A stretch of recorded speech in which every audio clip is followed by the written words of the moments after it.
To se je tako zgodilo. Jaz sem takrat vodila to prireditev ob 10. obletnici društva in takrat se je zgodilo nekaj. Jaz sem veliko stvari že takrat vodila in bila nekako navajena na neko to klasično vodenje. V bistvu nič me ni moglo kaj dosti presenetiti, ne.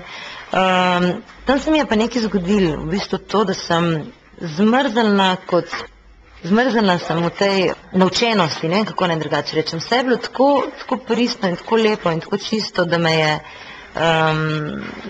je tako presunilo v bistvu in ja, želela sem si v bistvu sodelovati z njimi še naprej, ker mi je bilo zelo lepo. V bistvu tudi zaradi njih sem sigurno drugačna igralka, pa tudi drugačen človek. Kdo vse pa vas je podprl pri tem projektu? Oziroma, koga ste pogrešali, da bi vas še podprl mogoče? Ja, sploh recimo iz teh nekih vodilnih krogov, ne, sigurno škoda je, ker v bistvu invalidi niso akteri, ki bi sami po sebi vabili v teater, ne. Tudi recimo pri nas v Sloveniji nimamo akademije recimo za ljudi s posebnimi potrebami. Recimo zunaj je to povsem normalno.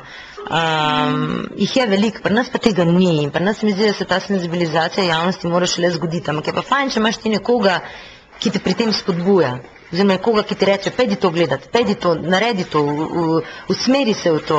Pri nas pa tega mogoče moram reči, da ni, no, mislim, sigurno s to predstavo, oziroma Društvo študentov invalidov je tudi s prejšnjimi predstavami nekako oralo ledino, lahko temu tako rečem, sigurno.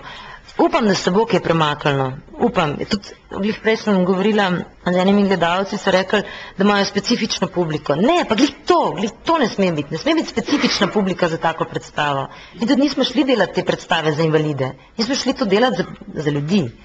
In rada bi, da bi se to spremenilo. Tudi v končni fazi že enkrat čas, da se to spremeni, no? Da gremo malo naprej.